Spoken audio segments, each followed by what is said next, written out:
Welcome to Muslim Apologetics Australia. So in this video, we're going to refute a so-called Muslim regarding the Prophet Muhammad Sallallahu marriage to Aisha. He disputes the fact that he was married to Aisha when she was 9 years old. And of course, some of these modern Muslims, they appeal to the notion that she was actually 20, as this person claims. And I'm pretty sure you've heard that before. So we're going to show you how infertile their arguments are. And we're going to address those points. So basically, Ali Zaran says, my opinion is I doubt that the Prophet ﷺ would even look at this. He says it's such an insult and an embarrassment for a good man, a 53-year-old man, to go marry a 6-year-old first grader or a 9-year-old. Not only no one would have accepted him as a prophet, but would have prosecuted him for his ungodly act. The reason no one complained and approved was because Aisha was at least 20 based on research and studies. So basically he says that this is embarrassing. He says, had this 53-year-old prophet married a 6-year-old first grader or 9-year-old child, not only no one would have accepted him as a prophet, but would have prosecuted him for this ungodly act. He says the reason no one complained and approved was that Aisha was at least 20 based on research and studies. So basically he's saying the reason why his enemies didn't go after the prophet is because at that time, the Prophet ﷺ didn't marry a 9-year-old, but he married a 20-year-old, and that's why they never leveled him with the accusation of pedophilia and things like that, like we find in our modern day. So this can be easily debunked and refuted. What is interesting is that you say that the reason why his enemies didn't go after the Prophet regarding morality issues was that he didn't marry a 9-year-old. So basically you are claiming that young marriages in pre-modern times weren't a common thing and that no historical community would practice this. Firstly, this clearly shows your own ignorance and lack of comprehensive study of human development, because if you did just go back to 200 years, many of the ages of consent throughout the Western world, the age of consent was as low as 7 in a place in the United States, Delaware. And the age of consent was raised to 10 years of age between 1885 to 1889. So young marriages were practiced legally in the United States back only 200 years ago. And here you are making the claim that 1400 years ago, such practices wasn't commonly known or practiced. Perhaps now then such practices were indeed practiced, for why his enemies didn't go after him. And now that the age of consent has been raised so much higher, now they wish to go after him. So clearly, if young marriages were practiced back then, they wouldn't have gone after him because it was the norm of society. But I like how you try to twist the narrative and say, oh, well, he really married a 19 or a 20-year-old, therefore, his enemies didn't go after him. When the reality shows that only 200 years ago, young marriages were practiced. Secondly, he says, for instance, her age was 19 or 20, right? I said to him in response, I said, why not 16? I mean, UK has laws that say the minimum age is 16, right? So why not say 16? He says, are you saying Aisha was 16? To me in response. And I said, no, I'm saying, why say 20? Why not say she's 16? I mean, even 16 is accepted according to Western standards. Like if you go to United Kingdom, the age of consent is 16. He writes back and says, because studies show Aisha was around 20, what does 16 has to do with Western standards or anything else for that matter? Your question doesn't make sense. I responded by saying to Ali Zarin, those studies have been disproven. All they did is play mathematics semantics. In fact, the studies you mentioned don't even say 20 but rather 19. On one hand, you have assumption studies, and on the other side, there are over 5 authentic narrations that go against all those studies. With the explicit age mentioned, it actually varies between 6, 7, and 9, and Tabari says 10. Ali Zarin writes back and says, okay, studies show 19, so what is your point? I replied back and said, so you're going to reject all of the hadith because some random modern Muslim tried to put a spin on the historical record and conveniently come up with the number 19, while claiming over 5 authenticated hadith clearly say and explicitly mention her age. Then according to that premise, let's just say all the hadith are a lie. Yes, over 14,000 hadith are now all a lie. Is this the premise we are going to take? He responds back by saying, Salam again. First, let's agree to discuss this logically, okay? Okay, he wants to discuss it logically, no worries.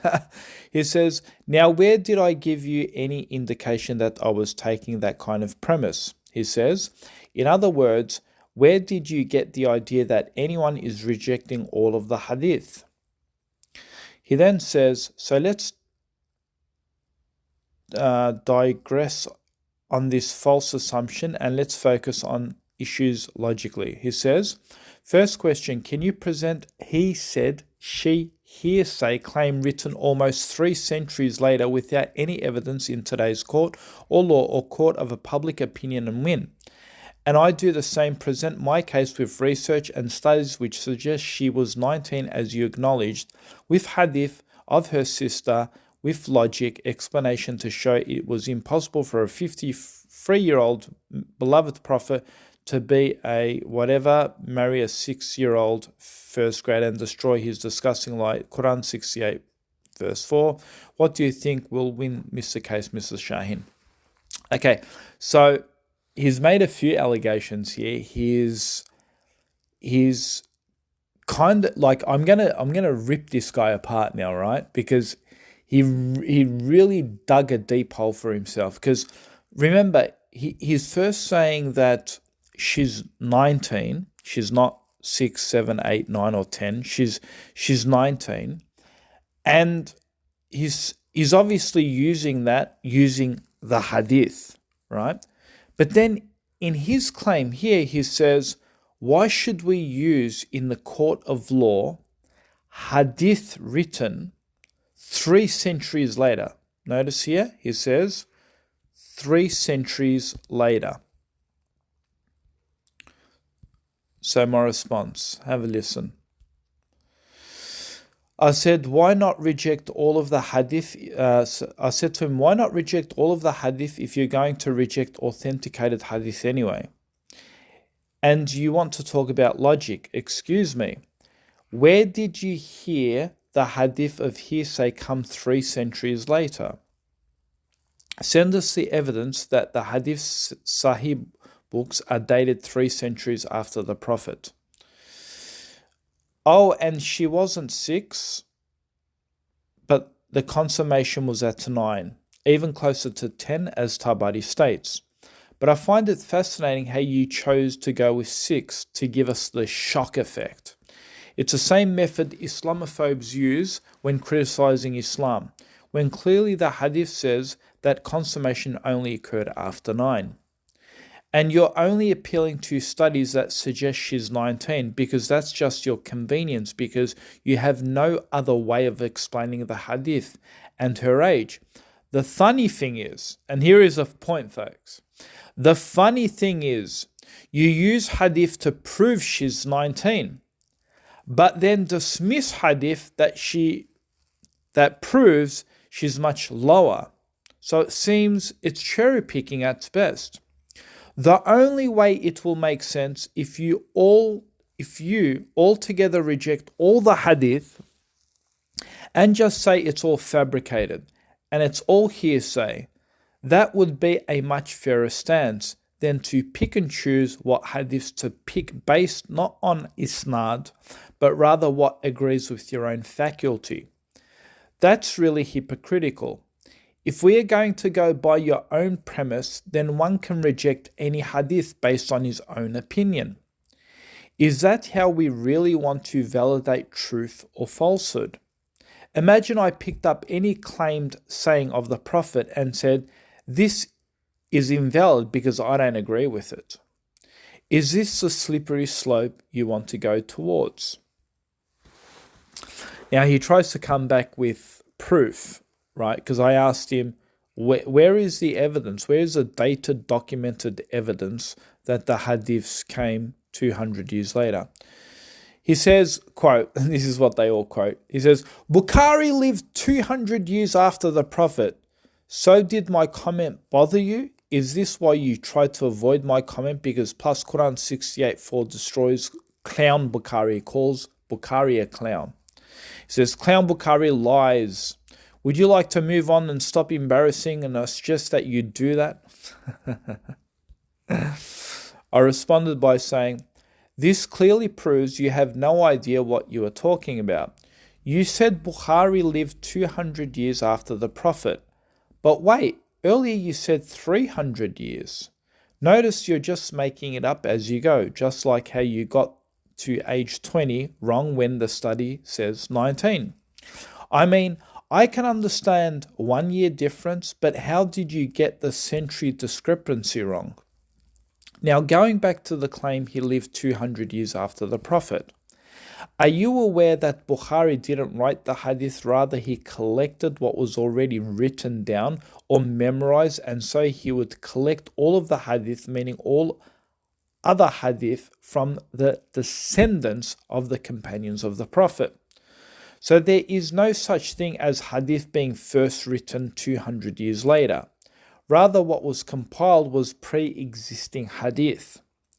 Funny you call Bukhari a clown, but to come up with the number 19 of Aisha's age, you actually used hadiths from Muslim and Bukhari in the same studies to come up with the age 19. And yet you are calling Bukhari a clown, who is the same source you use to come up with the number 19 for the age of Aisha radiallahu anha. So let me ask again, who is the clown? Bukhari or you? Sure, go ahead, tell us how Surah 68:4 debunks the hadith. Be my guest. And also, please tell us, why are you using a clown's hadith book and say her age is 19? But didn't you say it was hearsay written 200 years later? Do you really want to stop debating from further embarrassing yourself? And watch how he runs. Listen to this, folks. He runs. Listen what he says. He quotes, I really didn't read your comment. Look, he doesn't even want to read my response. He says, just scroll down because you realize you got stumped and started trolling. He says, no worries, bro. I don't debate losers and you are not smart. Just move on.